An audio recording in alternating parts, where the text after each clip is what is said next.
चलिए स्टार्ट करते हैं। तो लास्ट क्लास में हमने CFT crystal field theory start किया था। We wrote some drawbacks of VBT कि बहुत सारे assumptions करने पड़ रहे हैं।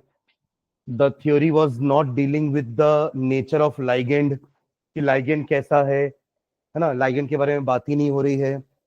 प्लस एक ही मेटल का अलग अलग लाइगेंड के साथ सेम ऑक्सीडेशन स्टेट्स है, बट एक इनर ऑर्बिटल था, एक आउटर ऑर्बिटल था। ये भी पहला पॉइंट हमने लिखा था ना कि एक में D2sp3 हाइब्रिडाइजेशन है, एक में sp3d2। तो कब क्या हो रहा है कुछ समझ में नहीं आ रहा था एग्जैक्टली, assumptions बहुत सारे बनाने पड़ रहे थे। तो ये सब क्या थे, ड्रॉबैक्स थे हमारे इस थ्योरी के, किसके, VBT के। तो उसको ठीक करने के लिए CFT पढ़ रहे हैं अपन कि CFT ने एक क्या चेंज किया, जो VBT में हम उसको कोवेलेंट बॉन्ड मान के चल रहे थे, CFT ने उसको क्या माना, आयनिक बॉन्ड। और जब आयनिक बॉन्ड मान रहे तो पॉजिटिव नेगेटिव होना चाहिए। तो इस थ्योरी में हमने मेटल को एक पॉजिटिव सेंटर माना है and ligands are considered to be negative points, negative charges. अगर मैं ऑक्टाहेड्रल की बात कर रहा हूं तो ये हमारे नेगेटिव चार्जेस हैं, they are approaching towards the positive ion, metal ion, ठीक है, सेंट्रल एटम, ठीक है। तो इनके बीच का जो इलेक्ट्रोस्टैटिक फोर्स ऑफ अट्रैक्शन है उसके कारण बॉन्डिंग हो रही है, ठीक है। तो एक पॉइंट तो अपन ने आयनिक वाला लिखा था, एक और पॉइंट क्या लिखे थे, हाँ, डी ऑर्बिटल के बारे में लिखे थे कि जब ये ऑर्बिटल्स अप्रोच करते हैं किसको, मेटल एटम को, तो उनके जो डी ऑर्बिटल्स जो अब तक डी जनरेट थे, यानी कि जिनकी एनर्जी सेम थी, वो लाइगेंड्स के अप्रोच करने से उनकी एनर्जी बढ़ जाती है, कुछ की बढ़ जाती है, कुछ की कम हो जाती है, डिपेंडिंग अपॉन लाइगेंड्स कैसे अप्रोच कर रहे हैं। तो हमने दो चीजें पढ़नी है, एक ऑक्टाहेड्रल कॉम्प्लेक्स के बारे में पढ़ना है और एक टेट्राहेड्रल कॉम्प्लेक्स के बारे में पढ़ना है। तो हमने पांचों ऑर्बिटल के डायग्राम देखे थे, आपको याद है, DXY, DYZ, DZX, DX² - Y² and DZ²। तो उसमें से जो तीन हमारे DXY, DYZ और DZX हैं, ये कैसे होते हैं, बिटवीन द एक्सिस वाले हैं। ये जहां पे जो उनके लोब्स हैं वो कैसे थे, बिटवीन द एक्सिस, मतलब अगर ये एक्स एक्सिस और ये वाई एक्सिस है तो DXY का शेप ऐसा है, the orbitals are lying between the axis. Same ऐसे ही DYZ और DZX भी बनेगा। और जो दो ऑर्बिटल्स बच गए हमारे, कौन कौन से, DX² - Y² एंड DZ², ये कैसे बन रहे थे, बिटवीन द एक्सिस। मतलब ये हमारा Z एक्सिस है अगर, तो दिस इज द DZ², जिसमें यहां पे क्या रहेगा, एक रिंग रहेगा, और DX² - Y² कैसा रहेगा, अलोंग दी एक्सिस। ये अगर Y एक्सिस है और ये अगर X एक्सिस है तो ये इनके शेप्स हैं। तो पांचों ऑर्बिटल में एक कॉमन बात क्या है कि पांचों की एनर्जी सेम होती है, पर शेप में क्या अंतर होता है, डबल डंबल होते हैं शेप्स, बट कुछ ऑर्बिटल्स के वो डंबल जो है वो कहां पर है, दो एक्सिस के बीच में है, और कुछ के अलोंग दी एक्सिस में है। अब ऑक्टाहेड्रल में जब लाइगेंड्स आते हैं तो दे कम फ्रॉम, कहां से, एक्सिस के थ्रू आते हैं, not between the axis. X axis, Y axis, मतलब X axis positive, X axis negative, X axis positive Y, negative Y, positive Z, negative Z, ऐसे अप्रोच करते हैं। तो अगर ऐसे अप्रोच करेंगे तो जो बिटवीन, जो अलोंग द एक्सिस वाले हैं, इनको एनर्जी ज्यादा मिल जाती है, रिपल्शन ज्यादा मिलेगा तो एनर्जी ज्यादा मिल जाती है। तो अभी तक जो डी जनरेट थे पांचों के पांचों की जो एनर्जी सेम थी, एक्चुअली क्या हो, जब दूर से आता हुआ दिखा ना उनको, तो उनको लगा कि हम सबका फायदा होने वाला है। मतलब सोचिए ये डी ऑर्बिटल पहले वाले हैं, जब तक लाइगेंड अप्रोच नहीं कर रहे थे। अब लाइगेंड आते हुए दिखे दूर से, तब जब तक दूर थे तो उनको लगा कि चलो सबके लिए कॉमनली आ रहे हैं, स्फेरिकल फील्ड होगी, क्या होगी, स्फेरिकल फील्ड। आप सोचिए कि चार लोग यहाँ खड़े हैं ना, और वहां से पुलिस आ रही है दौड़ते हुए पकड़ने के लिए, तो पहले तो चारों को लगेगा कि हमको तो पकड़ने नहीं आ रही है, तो चारों भागेंगे। पर जब थोड़ी पास आएगी तो फिर दो लोग को लगे अरे हम दोनों को नहीं, इन दोनों को पकड़ने आए, तो वो दोनों रुक जाएंगे। तो वैसे ही ना इन पांचों के साथ भी होगा, जब लाइगेंड दूर दूर है ना तो पांचों की एनर्जी थोड़ी सी बढ़ेगी, पांचों की एनर्जी थोड़ी सी बढ़ी। पर जब एकदम और पास आ गए तो पता चला कि अच्छा ये तो एक्सिस से आ रहे हैं, तो इन तीनों को तो वैसे भी कम एनर्जी मिलने वाली है। तब यहां पर स्प्लिटिंग हो जाती है उनकी, तीन चले गए नीचे जिनकी एनर्जी कम हो गई, एवरेज से, ये एवरेज है हमारा, एवरेज से कम हो गई और 2 की एनर्जी एवरेज से बढ़ गई। ठीक है, ये कौन से दो थे? D X square minus Y square and D Z square along the axis वाले। आप लोग अलोंग द एक्सिस और बिटवीन द एक्सिस समझ रहे हो ना? उनका ओरिएंटेशन एक्सिस के अलोंग है, यानी कि जहां पर एक्स एक्सिस है वहीं पर वो लोब्स हैं, और बिटवीन द एक्सिस मतलब ये दोनों एक्सिस हैं, उनके बीच में लोब है।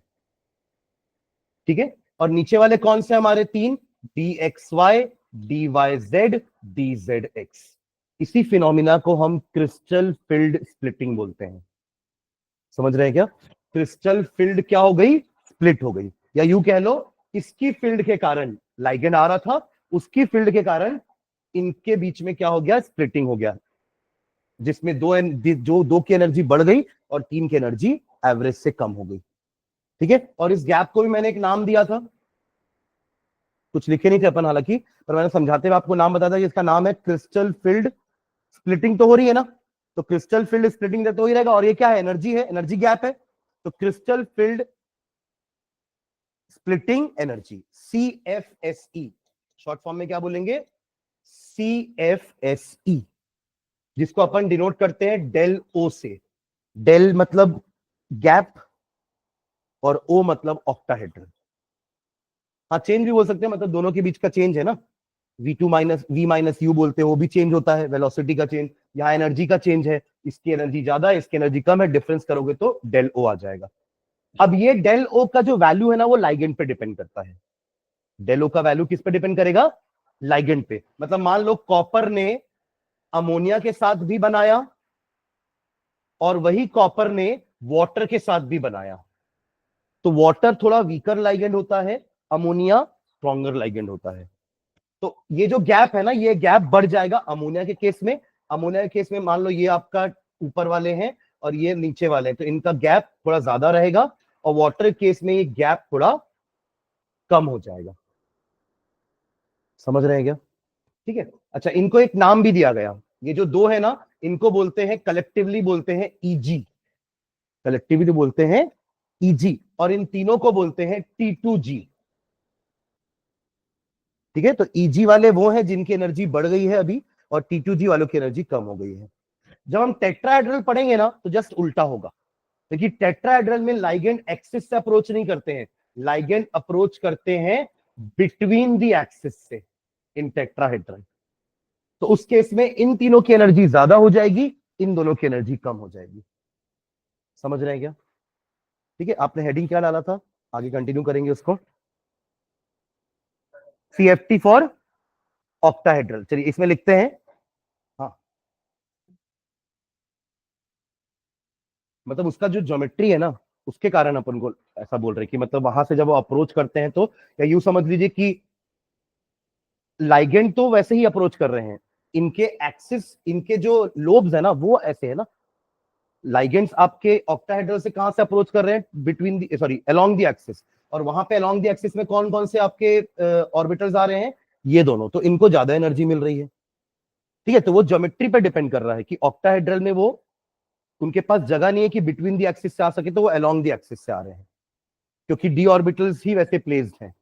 ठीक है, और टेट्राहेड्रल ज्योमेट्री ऐसी है, जो एंगल्स वगैरह बनते हैं टेट्राहेड्रल में, तो ज्योमेट्री ऐसी बनती है, चार जब आते हैं कि वो कहां से आ रहे हैं? अलोंग द एक्सिस से आ रहे हैं। ठीक है, चलिए, हाँ, क्या लिखे हो? CFT फॉर ऑक्टाहेड्रल कॉम्प्लेक्स, इसमें लिखेगा नीचे, representing the ligands by small negative charges, representing the ligands by small negative charges, small negative charges, and the metal ion as a positive charge, and the metal ion as a positive charge,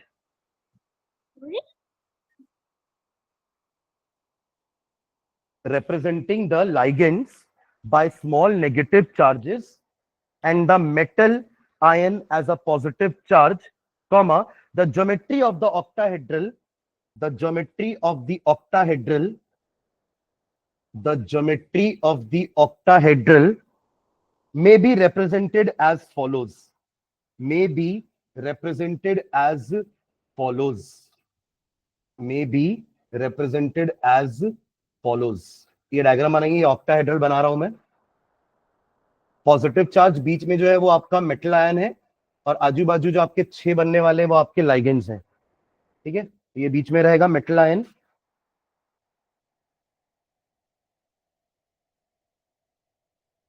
और 6 ligand रहते हैं, 4 plane में है और 2 ऊपर नीचे हैं. ठीक है, तो ये जो 4 आपको दिख रहे हैं ये प्लेन में है, स्क्वायर बना रहे हैं, और एक ऊपर है और एक नीचे है, ये वाले. ठीक है,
ये 3 आपको एक्सिस दिख रही है, ये जेड है, ये माइनस जेड हो जाएगी, ये माइनस जेड तो ऊपर वाला प्लस जेड, ये वाई तो ये माइनस वाई, ये एक्स तो ये माइनस एक्स. तो आप जो 6 लाइगेंड्स देख रहे हो वो 6 एक्सिस में ही है, not in between the axis.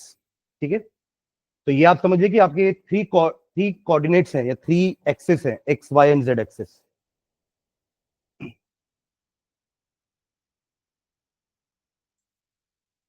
ये आप रूम का कॉर्नर देखेंगे तो आपको समझ में आएगा कि X axis Y axis Z axis क्या है ना. अगर इसको एक्स बोल रहे हो तो ये वाई हो गया, तो ये जेड हो गया. समझ रहे हैं ना.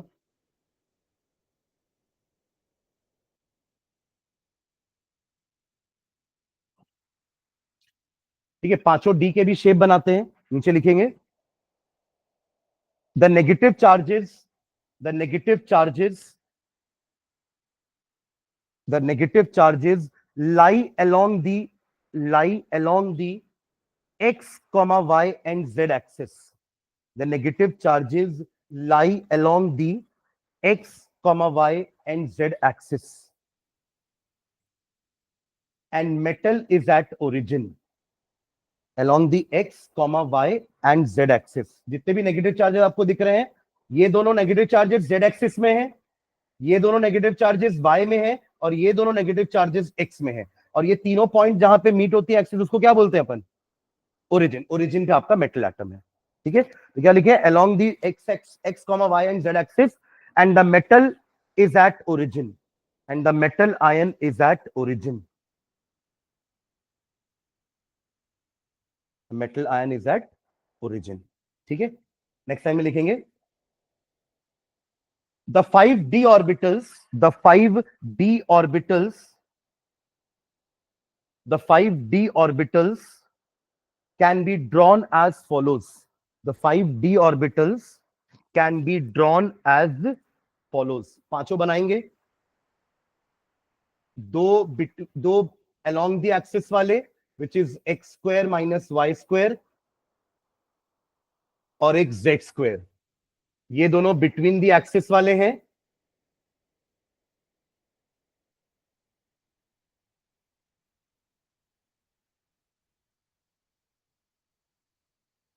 और 3 आपके ये अलोंग दी एक्सिस वाले हैं, और 3 आपके बिटवीन दी एक्सिस वाले. अगर आप इसको x नाम दे रहे हो तो इसको y दे दो, तो lobes should be in between the axis. ऐसे ही दो और बनाएंगे, इसको x और इसको z ले लो, तो ये आपके lobes between the axis. And third इसको y और इसको z ले लेंगे तो बिटवीन द एक्सिस।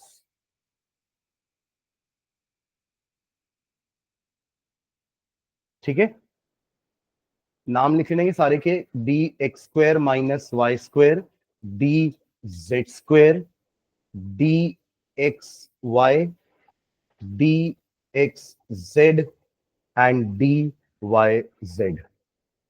इसके नीचे लिख लेंगे lobes lying between the axis, और यहां लिख लेंगे lobes lying along the axis।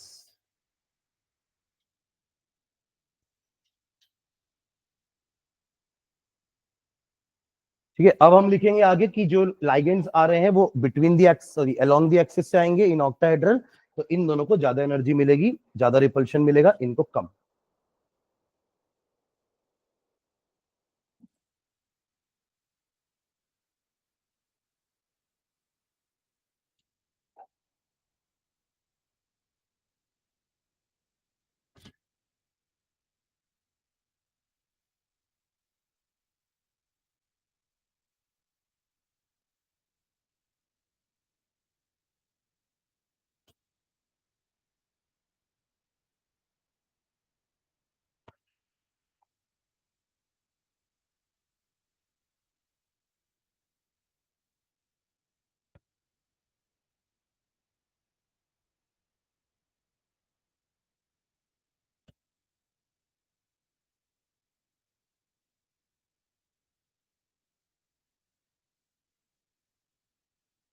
Done, नीचे लिखेंगे as the ligand approaches, as the ligands approaches,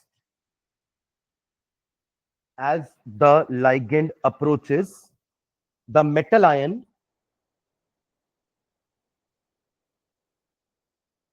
as the ligands approaches the metal ion, there is repulsion between, there is repulsion between,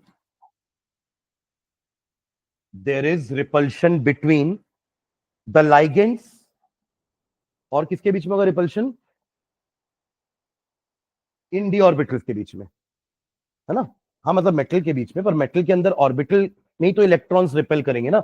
metal के अंदर electron रहते कहाँ है? In the orbital.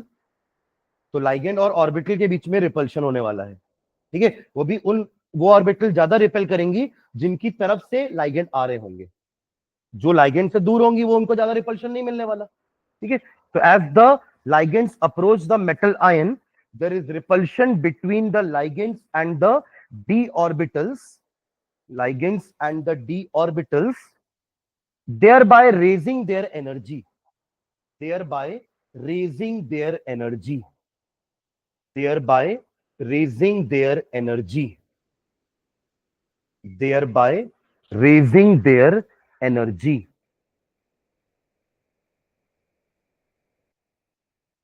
ठीक है, इसका एक एनर्जी लेवल डायग्राम भी बनाते हैं, बनाएंगे एनर्जी लेवल डायग्राम इसका।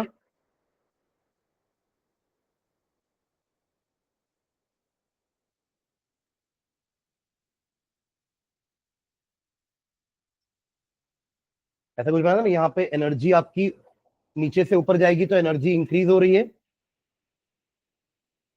तो पहले सबकी एनर्जी सेम थी, ठीक है, तो इसको स्टेट वन लिख लेना, state one, D orbitals in free ion. Free ion मतलब अभी कोई लाइगेंड्स अप्रोच नहीं कर रहे हैं इसको, तो पांचों की एनर्जी सेम। ठीक है, पर जैसे ही लाइगेंड्स अप्रोच करेंगे, थोड़ा दूर रहेंगे तो समझ, जैसे ही लाइगेंड्स अप्रोच करेंगे दूर से तो थोड़ी एनर्जी बढ़ेगी, पर जब एकदम पास में आ जाएंगे तो स्प्लिटिंग हो जाएगी। ठीक है, तो ये स्टेट वन हुआ आपका। स्टेट टू में बनाएंगे थोड़ी सी एनर्जी बढ़ा करके,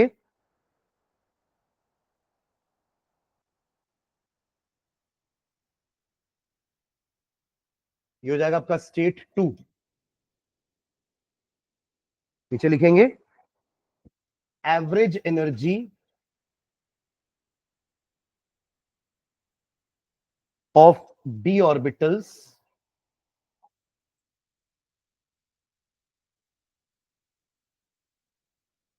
in a spherical field, या सिमेट्रिकल भी लिख सकते हो, कल हमने लिखा है एक point symmetrical field, symmetrical field, ठीक है। और अब जैसे ही अनसिमेट्रिकल फील्ड होगी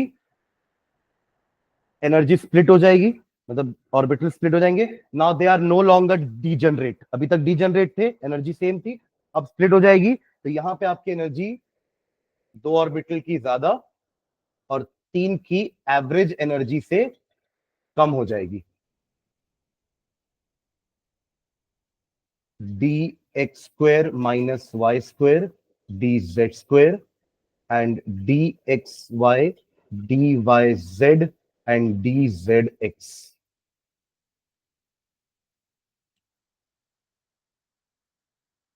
यहां लिख लेंगे splitting of d orbitals in octahedral field. इस एनर्जी गैप को नाम देंगे डेल ओ।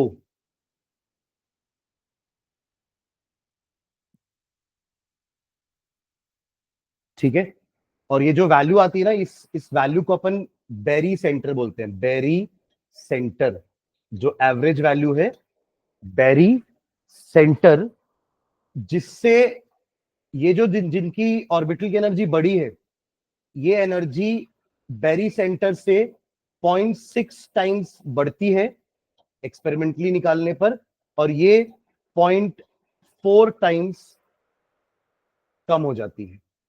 0.6 टाइम्स तो वो पॉजिटिव है और नीचे वाला घट रहा है तो वो नेगेटिव है। ठीक है, ये एवरेज वैल्यू है हमारा।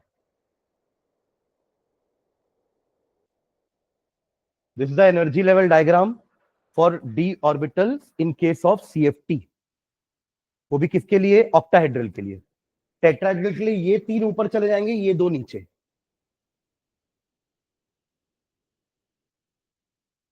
ठीक है, और इनको नाम क्या दिया था मैंने अभी,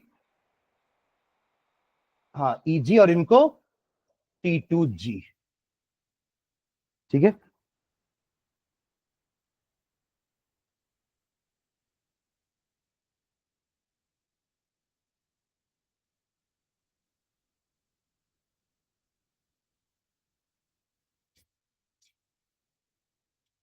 देखो अब इसको थोड़ा सा रिलेट करते अपन वीबीटी से, कि वीबीटी में हम क्या बोल रहे थे कि रिपल्शन होने के कारण पेयरिंग हो रही थी, याद है। अगर एक स्ट्रॉन्ग लाइगेंड आ रहा है तो मैंने आपको स्ट्रॉन्ग लाइगेंड का कंसेप्ट बताया था कि जब स्ट्रॉन्ग लाइगेंड आएगा तो पेयरिंग कर रहे थे। जो डी में ऐसे 5 थे, ध्यान दीजिए यहां पर, ये 5 इलेक्ट्रॉन जो सिंगल सिंगल ऑक्यूपेंसी में थे, जब एक स्ट्रॉन्ग लाइगेंड आ रहा था, लेट से हमने सीएन लिया था या सीओ लिए थे, याद है, जब ये अप्रोच कर रहे थे तो इनका पेयरिंग हो रहा था। वीबीटी की बात कर रहा हूं मैं, तो वहां हम समझा नहीं पा रहे थे क्योंकि वीबीटी ने लाइगेंड्स के लिए तो कुछ कंसिडरेशन किया ही नहीं था। बट अब तो अपन बोल रहे हैं ना कि स्ट्रॉन्ग लाइगेंड का ये एनर्जी गैप ज्यादा होगा और वीक लाइगेंड में ये एनर्जी गैप कम होगा, राइट। तो सोचिए कि सीएन है तो एनर्जी गैप ज्यादा होगा, तो उस केस में पहला इलेक्ट्रॉन तो नीचे चला जाएगा, दूसरा भी यहीं जाएगा, क्योंकि देखो जिनकी एनर्जी कम होती है पहले इलेक्ट्रॉन फीलिंग वहां होती है ना, तो पहले 3 इलेक्ट्रॉन तो यहां जाएंगे। अब जो चौथा पांचवा छठवा आएगा, क्योंकि ये गैप बहुत ज्यादा है, तो उन लोग यहीं पर क्या कर लेंगे, पेयरिंग। क्योंकि ये गैप ज्यादा है, उनको पेयरिंग करना आसान लगेगा ये गैप को ओवरकम करने के बजाय।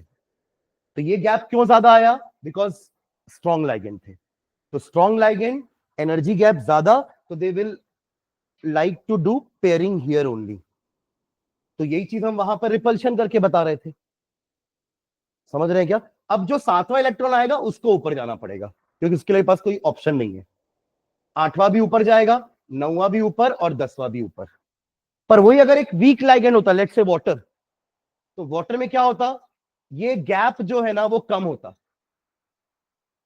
तो पहले 3 इलेक्ट्रॉन नो डाउट यहीं जाएंगे, उसका तो कोई ऑप्शन ही नहीं है। अब जो चौथा, पांचवा, छठवां इलेक्ट्रॉन है, चौथा जाएगा ऊपर, पांचवा भी जाएगा ऊपर। क्यों? क्योंकि अब ये गैप कम है, उनको पेयरिंग से आसान लग रहा है गैप को क्रॉस करना। देखो जो चीज आसान होगी हम वो करते हैं, राइट। ये पहले मुश्किल था, पेयरिंग करना आसान था। मतलब हम अपन बोलते हैं कि del O is greater than P, P stands for pairing energy. Pairing के लिए भी एनर्जी लगती है। आप सोचो ना कि ये इलेक्ट्रॉन इसके साथ पेयर कैसे बना सकता है, तो उसको रिपेल करता है, एक इलेक्ट्रॉन तो दूसरे को रिपेल करेगा ना।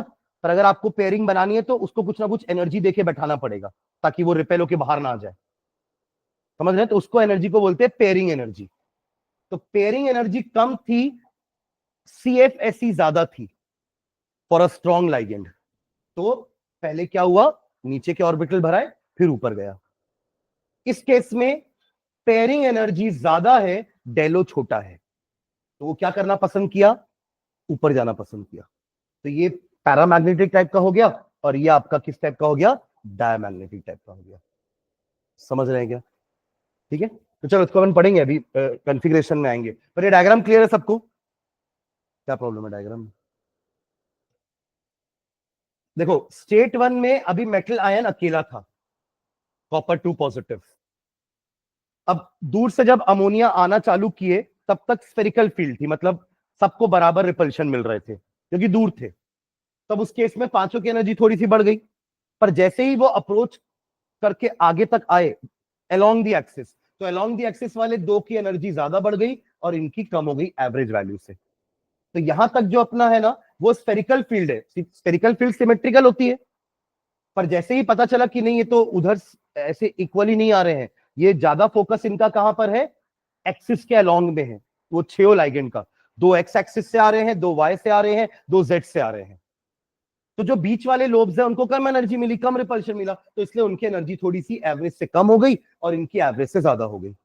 अब कितनी ज्यादा हुई कितनी कम हुई, तो ये उनकी वैल्यू है 0.6 डेलो, ये डेलो है 0.6 डेलो से ऊपर चलेगी। आप इसको ऐसा भी लिख सकते हैं 3/5, और ये 2/5 से डाउन हो गई, 3/5 से अप हो गई और 2/5 से डाउन हो गई।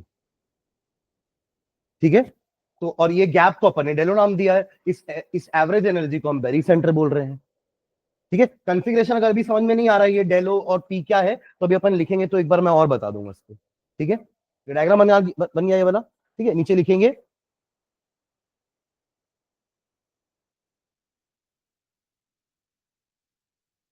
if d orbitals if d orbitals if d orbitals were present in if the d orbitals were present in a spherically symmetrical field, if the d orbitals were present in a spherically symmetrical field,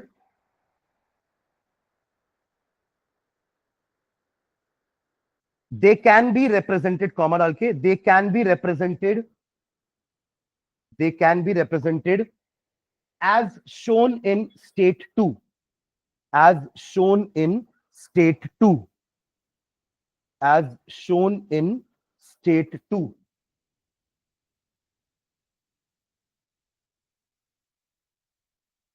Full stop. This average energy is called as, this average energy is called as barycenter. This average energy is called as barycenter.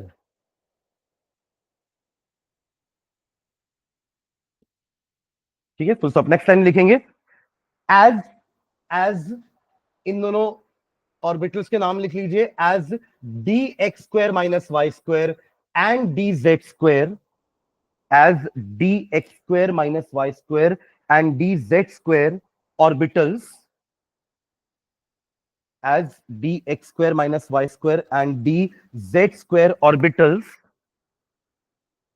have their lobes, have their lobes along the axis, have their lobes along the axis, comma, hence they point towards the ligands. Hence they point towards the ligands.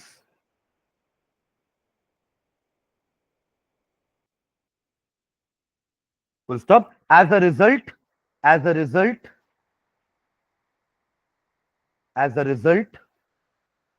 the repulsions between the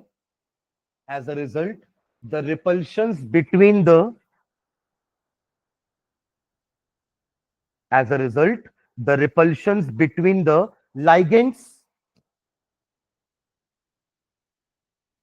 and the dx square minus y square and dz square orbitals are greater than the repulsions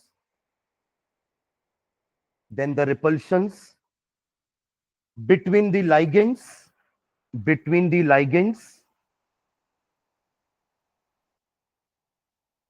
and the remaining 3 d orbitals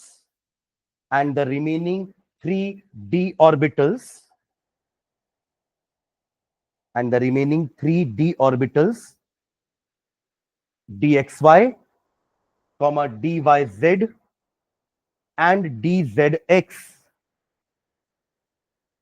lying between the axis.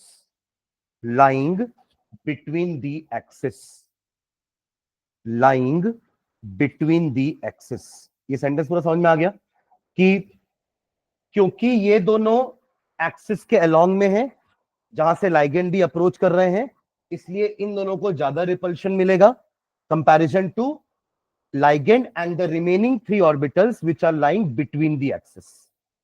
ठीक है, तो देखो ligand इनको भी repel करेंगे, ligand इनको भी repel करेंगे, पर ज्यादा किसको रिपेल करेंगे? उनको जो उनके लाइन में आ रहे हैं। जो उनसे थोड़ा दूर है उनको ज्यादा रिपेल नहीं करेंगे, पर जो उनके सामने आ गए उनको तो ज्यादा रिपल्शन मिलने वाला है। ठीक है, ओके, इन दोनों के कलेक्टिव नाम लिख लेते हैं, Eg and T2G, next time में लिखेंगे। The three orbitals of lower energy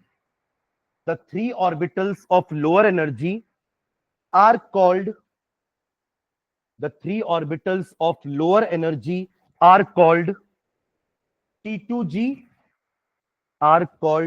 T2G, 2G नीचे लिखना थोड़ा है ना सबस्क्रिप्ट में, T2G small t, and the two higher energy orbitals are called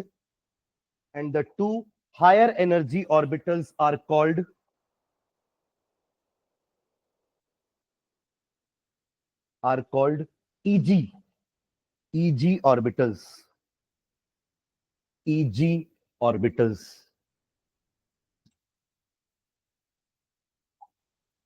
ठीक है, डेलो के बारे में लिखते हैं, इसका नाम क्या है लिखेंगे नेक्स्ट पैराग्राफ में।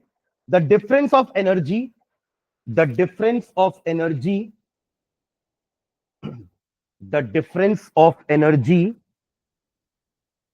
between the two sets of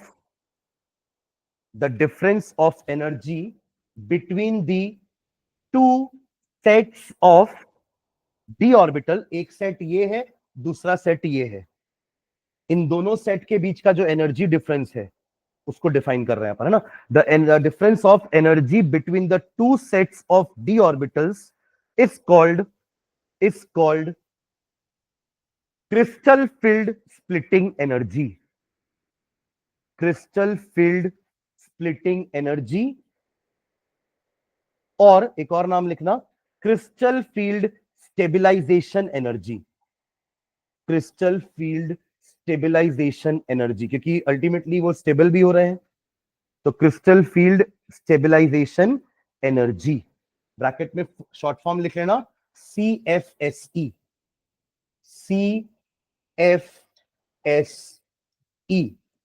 crystal field splitting या stabilization energy. It is denoted by del O, लिख लो, it is denoted by, represented bye del O, this represented by del O, समझ गया ना del O। तो अगर यहां del O बोल रहे हैं तो उसमें क्या बोलेंगे टेट्राहेड्रल में? del T। यहां पे O स्टैंड्स फॉर ऑक्टाहेड्रल ना, तो वहां पे T स्टैंड्स फॉर टेट्राहेड्रल, तो वहां पे नाम होगा del T। वहां भी एनर्जी गैप होगा तो वहां भी नाम देंगे del T। ठीक है, okay, full stop.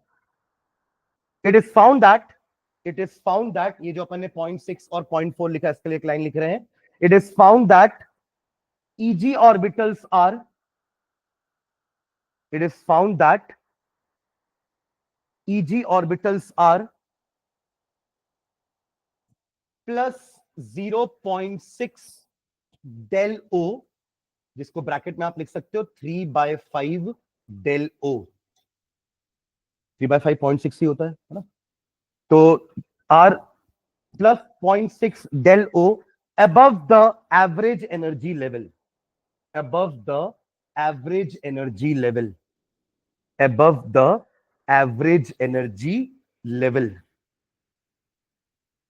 whereas T2G orbitals are, इसको कंप्लीट कर लो सेंटेंस।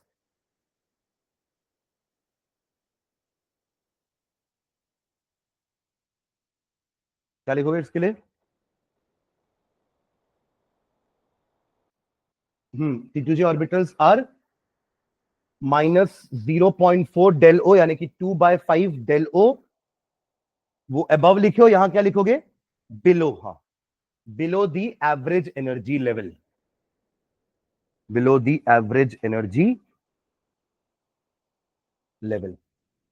ठीक है, और इसके बाद मैंने आपको ये समझा रहा था ना कि स्ट्रॉन्ग फील्ड के लिए ये गैप ज्यादा होगा, यानी कि स्ट्रॉन्ग लाइगेंड के लिए, और वीक लाइगेंड के लिए गैप कम होगा, है ना। तो वैल्यू ऑफ डेलो, एक्चुअली हम डेलो की बात कर रहे हैं कि डेलो की वैल्यू किस पे डिपेंड कर रही है, कम है कि ज्यादा है। तो इट ऑल डिपेंड्स अपॉन कि लाइगेंड कैसा है। For a strong ligand del O का वैल्यू ज्यादा होगा, and for a weak ligand del O का वैल्यू कम होगा। यहां भी अपन देखो अभी लो स्पिन हाई स्पिन पढ़ेंगे, है ना, समझना एक बार। तो लिखो नेक्स्ट लाइन में, नेक्स्ट पैराग्राफ में, द वैल्यू ऑफ CFSE या डेलो लिख लो। The value of Delo depends upon the nature of the ligand. The value of del O depends upon the nature of the ligand, depends upon the nature of the ligand, full stop. Some ligands produce strong fields, some ligands produce strong fields, some ligands produce strong fields, and hence the splitting is large, and hence the splitting is large, splitting is large, whereas some produce weak fields, whereas some produce weak fields, and hence resulting in small splitting, and hence resulting in small splitting, and hence resulting in small splitting।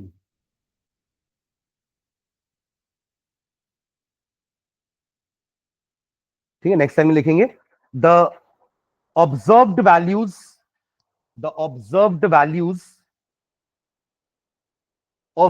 of CFSE, the observed values of CFSE for some of the ligands, for some of the ligands, the observed values of CFSE for some of the ligands are arranged below, are arranged below। ये series लिख लीजिए।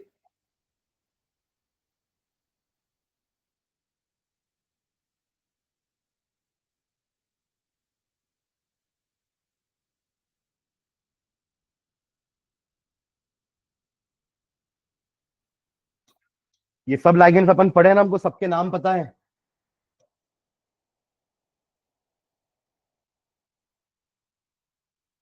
ना। एक सबसे पहले आपका iodide है, फिर ब्रोमाइड हो गया, सल्फाइड है, फिर HCN क्या है आपका, हाँ थायोसाइनेटो, फिर क्लोरिडो हो गया आपका, फ्लोरिडो हो गया, हाइड्रोक्सिडो हो गया, ऑक्सलेटो, देन ऑक्सीडो, ऑक्साइड का ऑक्सीडो हो जाएगा, फिर एक्वा, फिर आइसोथायोसाइनेटो। एक थायोसाइनेटो था एस वाला, और NCS वाले को अपन आइसोथायोसाइनेटो बोलते हैं। जैसे अपन CN और NC बोलते हैं ना, वैसे ही वो भी साइनाइड और आइसोसाइनाइड। फिर NH3 आपका अमाइन हो गया, EN आपका ethane 1,2, diamine, NO2 negative is your nitro and या नाइट्रिटो, एंड CN नेगेटिव आपका हो जाएगा साइनाइड, साइनिडो और CO, ठीक है, कार्बोनिल। तो आपको इसमें जो लेफ्ट साइड है ना, अगर आप ऐसे अप्रोच करोगे तो ये वाले आपके वीक लाइगेंड्स हैं। इस तरफ जो आपको दिख रहे हैं वो क्या है, वीक लाइगेंड्स।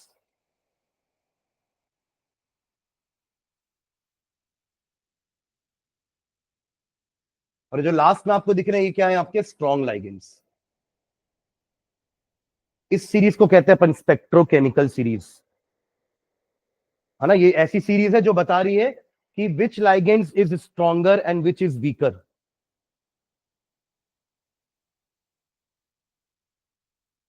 नीचे लिखना, the above arrangement of ligands, the above arrangement of ligands, the above arrangement of ligands in order of their CFSC, the above arrangement of ligands in order of their CFSC values, CFSC values is known as spectrochemical series, is known as spectrochemical series,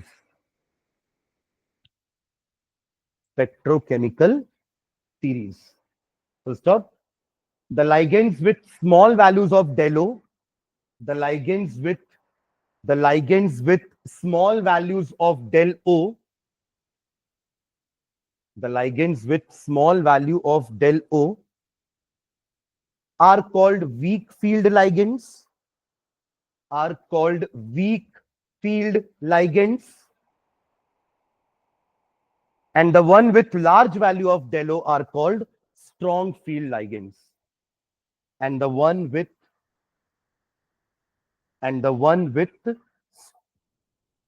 large value of del O are called strong field ligands,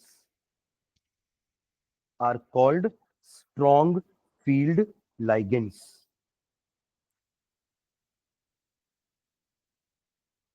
ठीक है, electronic configuration समझते हैं कि electron का filling कैसे होगा, क्योंकि यहां तो अब ऑर्बिटल्स स्प्लिट हो चुकी है ना, 3 नीचे हैं 2 ऊपर हैं, वहां तो 5 एक ही लाइन में थी।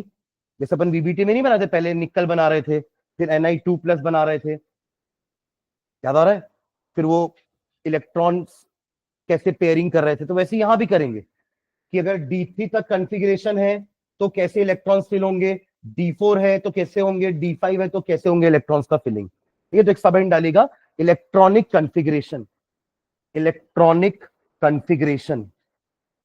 और यहां पर समझेंगे हाई स्पिन लो स्पिन कैसे हो रहा है, इलेक्ट्रॉनिक कॉन्फ़िगरेशन।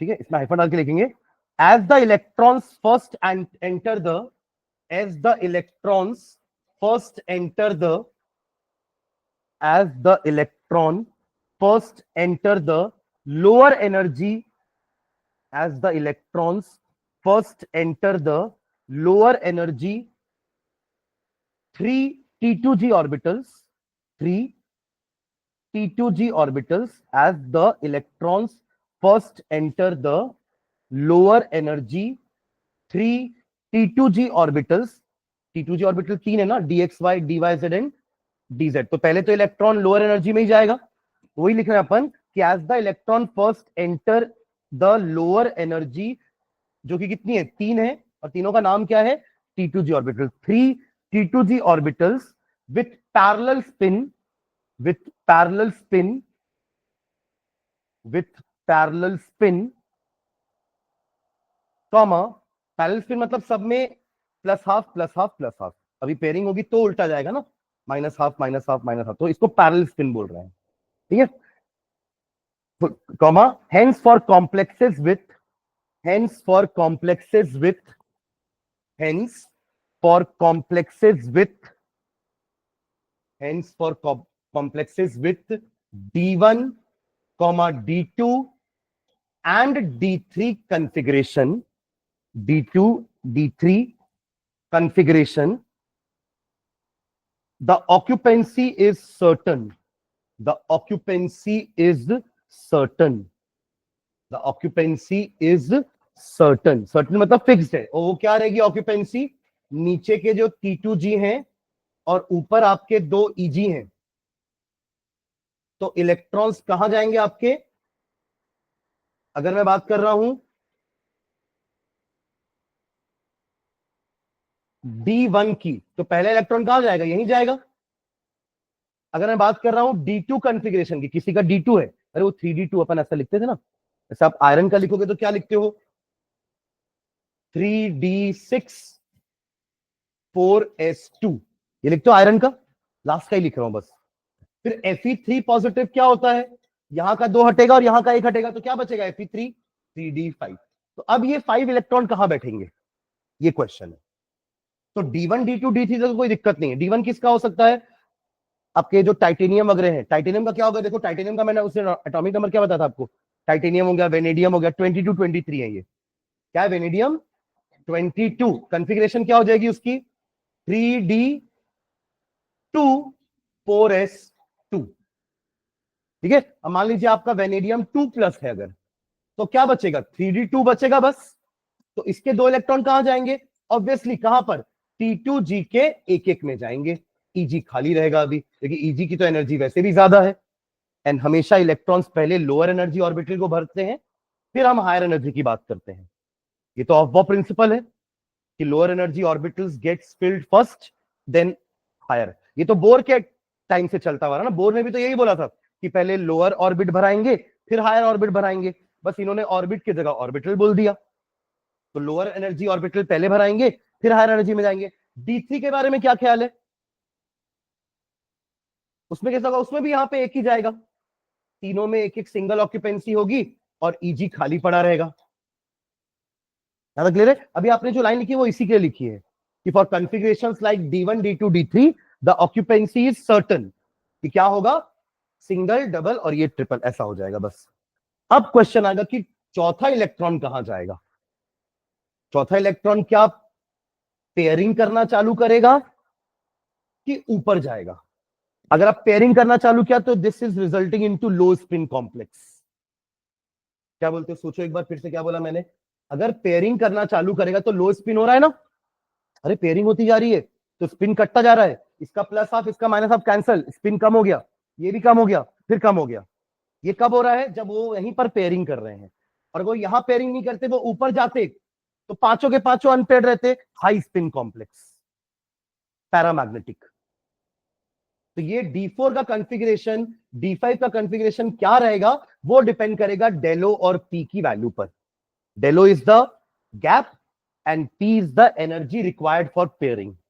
अगर इसको पेयरिंग भी करना है ना, इसको अगर पेयरिंग करना है तो भी इस इलेक्ट्रॉन को एनर्जी लगेगी, ऊपर जाना है तो भी एनर्जी लगेगी। आप समझ रहे हो मैं क्या बोल रहा हूं? ऊपर जाने के लिए इस गैप को क्रॉस करना पड़ेगा, जंप करना पड़ेगा, तो ये एनर्जी क्रॉस करनी पड़ेगी। और अगर यहां बैठना है तो इसके साथ इलेक्ट्रॉन रिपल्शन ना हो करके हमको यहां भी एनर्जी प्रोवाइड करने पड़ेगी उसको बैठाने के लिए। अब which ever value is lower, वो उसको ऑप्ट करेगा। अगर उसको लगता है कि पेयरिंग करना आसान है तो वो यहाँ पेयरिंग करेगा ऊपर। अगर ये गैप ज्यादा हो रहा होगा तो वो नहीं जाएगा गैप क्रॉस करके, क्योंकि लोअर एनर्जी वाला पहले भराएगा।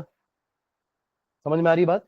ठीक है। तो वही अपन ने अभी D1 D2 D3 के लिखा है कि उनका फिलिंग तो ऑब्वियस है, सर्टन है, उसमें कोई दूसरा ऑप्शन नहीं है हमारे पास। पर D4 से हमारे पास 2 ऑप्शन आ जाते हैं, और वो पूरा डिपेंड करेगा किसके ऊपर? लाइगेंड कैसा है। स्ट्रॉन्गर फिल्म के लिए गैप ज्यादा हो जाएगा, वीकर फिल्म के लिए गैप कम रहेगा। तो गैप ज्यादा तो वो ऊपर जाना अभी पसंद नहीं करेंगे, पहले नीचे ही भरेंगे फिर ऊपर जाएंगे। और गैप कम होगा तो पहले ऊपर चले जाएंगे, नीचे पेयरिंग नहीं करेंगे, क्योंकि उनको पेयरिंग करना टफ लगेगा उस समय, तो वो कहां चले जाएंगे? ऊपर। तो वीक फील्ड लाइगेंड के लिए high spin complex and strong field ligand के लिए लो स्पिन कॉम्प्लेक्स। यही चीज तो अपन वीबीटी में भी बोल रहे थे कि जब एक लाइगेंड अप्रोच करेगा, जो स्ट्रॉन्गर लाइगेंड होगा वो रिपल्शन करके पीछे कर देगा, पेयरिंग कर देगा, तो लो spin. Strong field ligand low spin complex, and weak field ligand high spin complex. समझ रहे हैं क्या? यही चीज वहां भी थी, बस ये था कि उन्होंने हाई स्पिन लो स्पिन किस तरीके से समझाया था, पैरामैग्नेटिक को लेकर के बता रहे थे। उन्होंने लाइगेंड्स के बारे में बात नहीं की थी कि लाइगेंड के कारण लो स्पिन हाई स्पिन हो रहा है। ठीक है, हाँ चलिए, तो D3 तक लिख लिए हैं। हाँ, वेनेडियम वी नहीं, V2O5 बोलते हैं ना, वेनेडियम पेंटॉक्साइड एक कंपाउंड होता है V2O5। आप क्या बोल रहे हो? VN नहीं, VN ऐसा कुछ होता ही नहीं है शायद, VN। ठीक है, हाँ चले आगे बढ़े। तो क्या लिखे आप लोग? The orbital occupancy is certain. ऐसा बना लोगे क्या? D1 के लिए ये, D2 के लिए ये, और D3 के लिए ये बना लीजिए, तो आप लोगों को समझ में आएगा कि क्या हो रहा है। क्योंकि D4 के बाद अपन अलग करने वाले हैं ना। D1 के लिए ये पूरा बनाओगे है ना, Eg खाली पड़ा रहेगा, पहला इलेक्ट्रॉन T2G में गया। फिर D2 के लिए ये बनाओगे, जिसमें क्या करोगे, ये तो मैंने ज्यादा इलेक्ट्रॉन भर दिए हैं यहाँ पे समझाने के लिए, वरना कैसा रहेगा बस,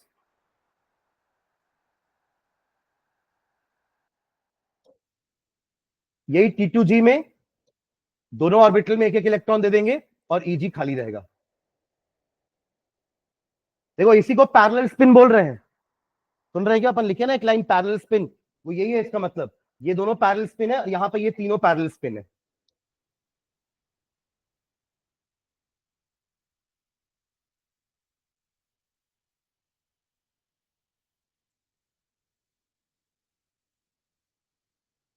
ठीक है,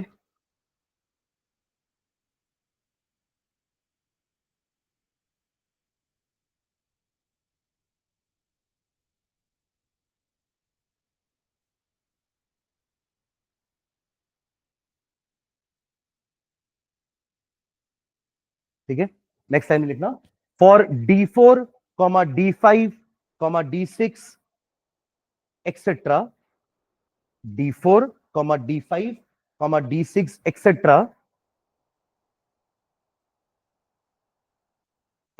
ions, three electrons first enter, three electrons first enter, three electrons first enter T2G orbital, three electrons first enter T2G orbitals with parallel spin, with parallel spin। ये आप क्या लिखे हो अभी? अगर D4 होगा तो पहले तीन इलेक्ट्रॉन तो यहीं जाएंगे ना, अब बचा चौथा इलेक्ट्रॉन। D5 भी होगा तो भी पहले तीन इलेक्ट्रॉन तो T2G में ही जाएंगे विथ पैरेलल स्पिन। फिर अगला चौथा पांचवा कहा जाएगा, उसके लिए हमारे पास दो केस है, पर सब में D4 हो, D5 हो, D6 हो, D7 हो, कुछ भी हो, पहले तीन तो यहीं जाएंगे।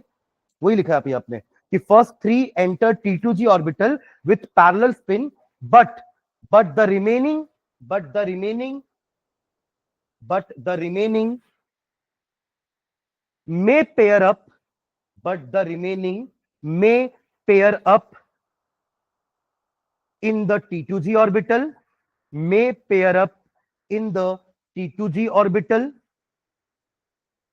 or may enter EG orbital, may enter EG orbital.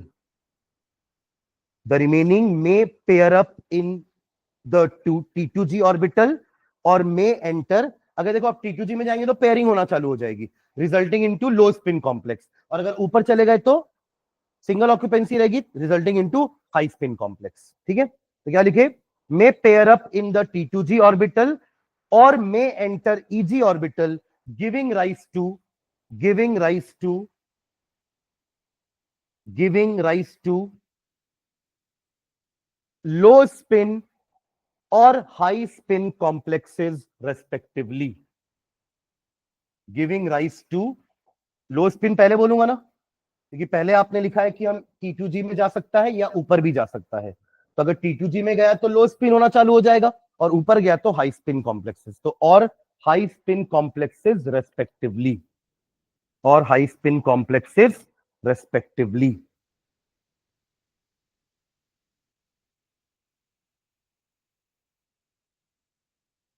ठीक है, नेक्स्ट वन लिखेंगे, the value of del O, the value of del O, the value of del O is compared with the value of del O is compared with the energy required for electron pairing. The value of del O is compared with the energy required for electron pairing in a single orbital. In a single orbital. Full stop. This energy is called as pairing energy. This energy is called as pairing energy. This energy is called as pairing energy. Bracket में capital P लिख लीजिएगा, capital P. This energy is called as, मतलब अपन डेलो को compare करने वाले हैं P के साथ. यहां दो केस बनेंगे, if Delo greater than P, if Delo less than P. तो केस वन लिखेगा, case one, case one, if del O less than P, if del O less than P या P greater than del O, तो क्या होगा? नीचे ही pairing होगी कि ऊपर जाएंगे? हाँ, सोच के बताइए. डेलो छोटा है, पेयरिंग करना मुश्किल है, तो पेयरिंग नहीं करेंगे, ऊपर जाएंगे, resulting in a high spin complex. और ऐसा तब होगा जब वीक लाइगेंड होगा. हाँ या ना? डेलो का वैल्यू किसके लिए छोटा होता है? वीक लाइगेंड के लिए. डेलो का वैल्यू बड़ा किसके लिए होता है? स्ट्रॉन्ग लाइगेंड के लिए. तो तीन चीजें लिख सकते हैं अपन यहां पर. वीक लाइगेंड अगर है ना, अभी मत लिखना, मैं लिखवा रहा हूं ना. वीक लाइगेंड है तो उसका डेलो क्या होगा? छोटा होगा, and it will result into what? High spin complex. और ऐसे इसके लिए मैं क्या लिखूंगा? एक स्ट्रॉन्ग लाइगेंड है, देखो वीक लाइगेंड है, वीक लाइगेंड है तभी तो डेलो छोटा है. स्ट्रॉन्ग लाइगेंड होता तो डेलो बड़ा होता. अगर एक स्ट्रॉन्ग लाइगेंड है तो डेलो का वैल्यू बड़ा होगा, जिससे पेयरिंग होगी नीचे ही, ऊपर जाना थोड़ा मुश्किल लग रहा है अभी, तो लो स्पिन कॉम्प्लेक्स. ये कंक्लूजन है पूरा. समझ रहे हैं क्या? ठीक है, चलिए लिखते हैं. If Delo less than P, comma, fourth electron will enter, fourth electron will enter, fourth electron will enter, क्या लिखे? T2G की EG.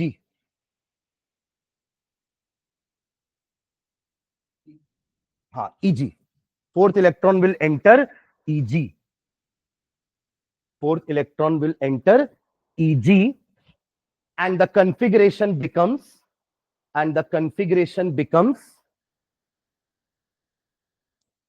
देखो कैसे लिखते हैं इसके कॉन्फ़िगरेशन, कैसे लिखोगे? T2G में 3 गए ना, तो T2G के पावर में 3 और EG का पावर 1. अभी तक तो D4 लिखते थे. D4 इसलिए लिखते थे क्योंकि उनका डीजेनरेसी था, पर अब तो डीजेनरेसी नहीं रहा, अब तो वो स्प्लिट हो चुके हैं. तो किसमें कितने हैं वो लिखेंगे अलग अलग से. T2G में 3, EG में 1. बताओ इसी केस में D5 कैसा होगा? T2G is still 3 and EG will become 2. अब हो गया पेयरिंग, मतलब ऊपर जाकर के अब नीचे पेयरिंग करना चालू करेंगे. ठीक है, चलिए. तो क्या लिखे? If fourth electron will enter EG, configuration is T2G EG. Full stop. If the fifth electron is to be added, इसी में लिखो, if the fifth electron is to be added, if the fifth electron is to be added, the configuration will become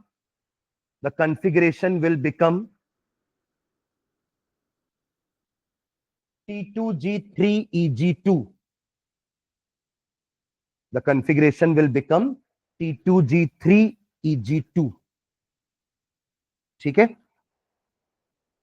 Thus we get, full stop डाल के लिखो, thus we get high spin complexes. Thus we get high spin complexes. Thus we get high spin complexes. और ligand का definition भी लिख लेना, full stop डाल के लिखेंगे. Ligands for which del O is less than P, ligands for which del O is less than P ligands for which delo is less than P are called weak field ligands. Are called weak field ligands. Case 2 आप लोग अपने से लिख लीजिए पूरा. Case 2 क्या है? If del O is greater than P.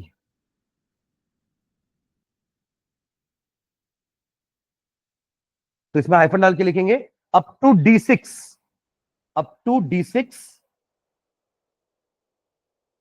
If del O is greater than P, hyphen डाल के अप टू D6 तक नीचे ही भरता रहेगा ना, क्योंकि डेलो बड़ा है. पहला इलेक्ट्रॉन, दूसरा इलेक्ट्रॉन, तीसरा, चौथा, पांचवा, छठवा. Up to D6 pairing will occur. Up to D6 pairing will occur किसमें? हाँ, इन T2G. Pairing will occur in T2G. और तब तक EG खाली पड़ा रहेगा. And EG will remain vacant. And EG will remain vacant. Full stop. दस we gate, क्या मिलेगा अब? हाँ नहीं, कॉन्फ़िगरेशन तो ठीक है, मैं उसकी बात कर रहा हूं, कॉम्प्लेक्स की. Thus we get low spin complex. Low spin complex. Thus we get low spin complex. और डेफिनेशन लिख लो, जिसकी वैल्यू डेलो की वैल्यू P से ज्यादा होती है, उस टाइप के लिगेंड को क्या बोलते हैं हम? Strong field ligand. लिख लो एक line definition.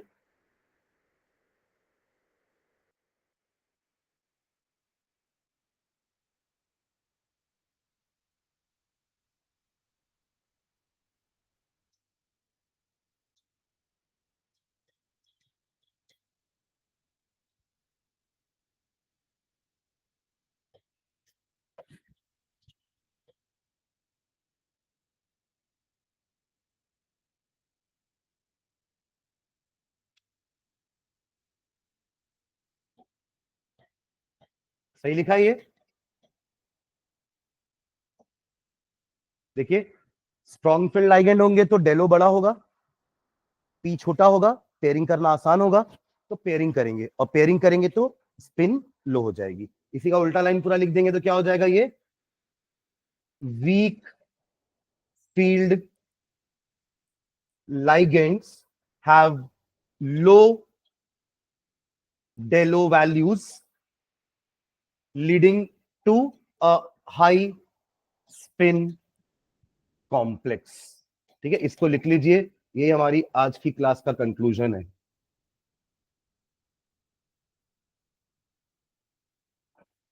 Energy level diagram ऐसे समझाने बोलता है ना ऑक्टाहेड्रल के लिए, तो पूरा एनर्जी लेवल डायग्राम बना करके समझाना है. और कॉन्फ़िगरेशन अगर ऐसे आती हैं, आपको वैल्यू दिया हुआ है कि डेलो डेल पी से बड़ा है, तो लिखिए इसका कॉन्फ़िगरेशन कितना होगा D5 का. ऐसे क्वेश्चंस आते हैं. ठीक है.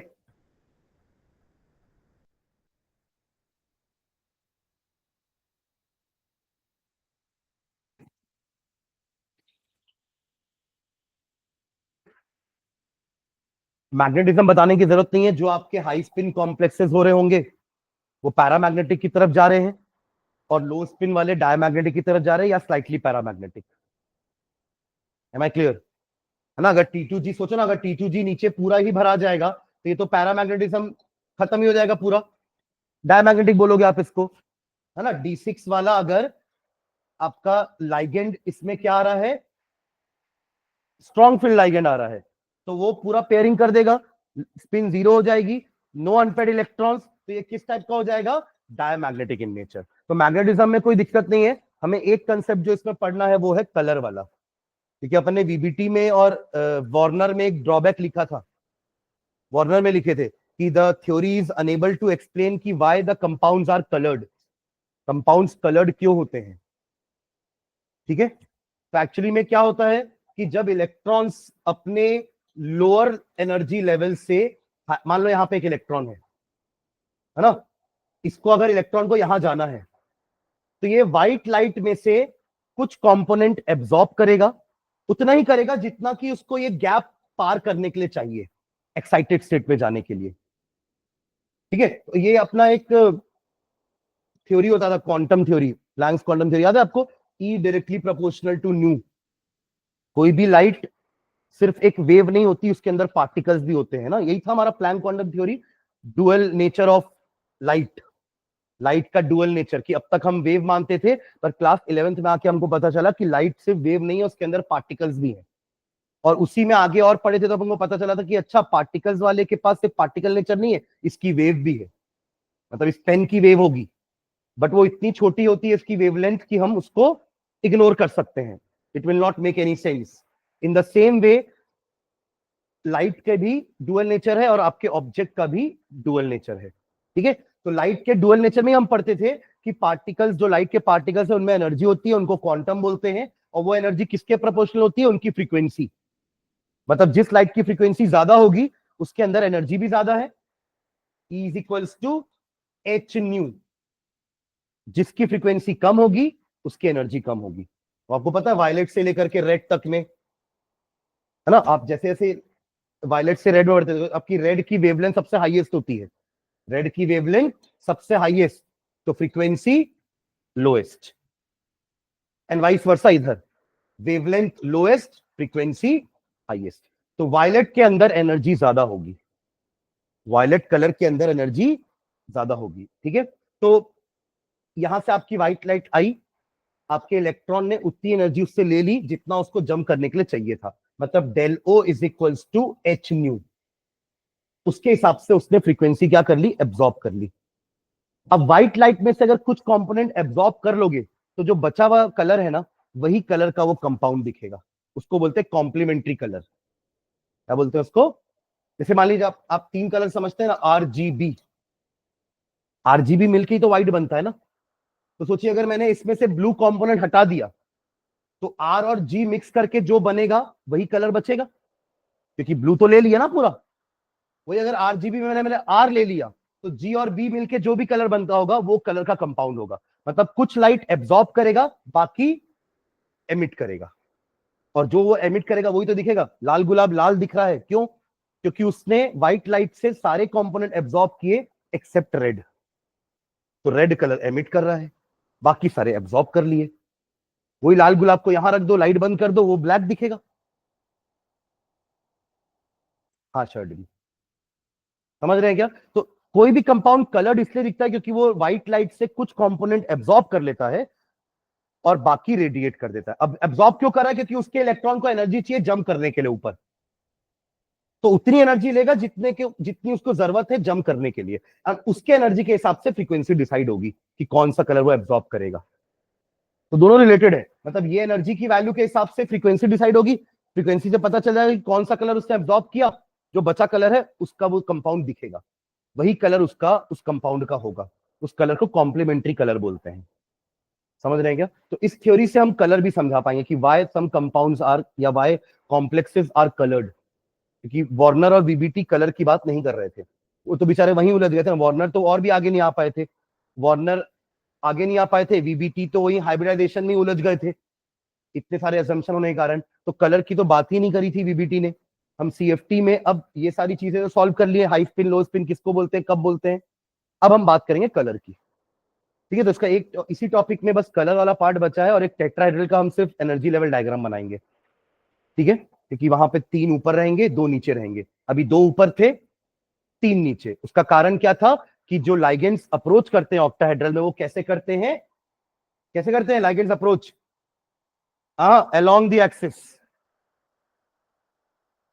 और जब टेट्राहेड्रल का बनाएंगे तो क्या बोलेंगे? The ligands approach between the axis. तब उस केस में जो बिटवीन द एक्सिस वाले तीन ऑर्बिटल हैं उनको एनर्जी ज्यादा मिल जाएगी, तो वो ऊपर चले जाएंगे। Now E G will be lower and T2G will be higher. ये T2G और ईजी भी नाम याद रखने के लिए अच्छा सा ट्रिक बना सकते हो आप लोग, कि ये तीन है, ये दो है, तो इसमें तीन लेटर है, इसमें दो लेटर है। ऐसे याद रख सकते हो कि ईजी किसको बोलते हैं, T2G किसको बोलते हैं। तो T2G किसको बोल रहे हैं? वो DXY DYZ और DZX को। और ईजी किसको बोल रहे हैं? DX² - Y² एंड DZ² वाले को। तो मैं ऐसे याद रखता हूं कि ये दो ऑर्बिटल है तो ईजी दो लेटर है, और ये तीन ऑर्बिटल है तो तीन लेटर है, जो T2G और वो ईजी। ऐसे मैं याद रखता हूँ कि हाँ, ये दो ऑर्बिटल को ईजी बोलेंगे और वो तीन को T2G बोलेंगे। ठीक है, चलो ठीक है, थैंक यू। नेक्स्ट क्लास में आगे बढ़ते हैं। 2 से 3 क्लास और लगेगी चैप्टर का।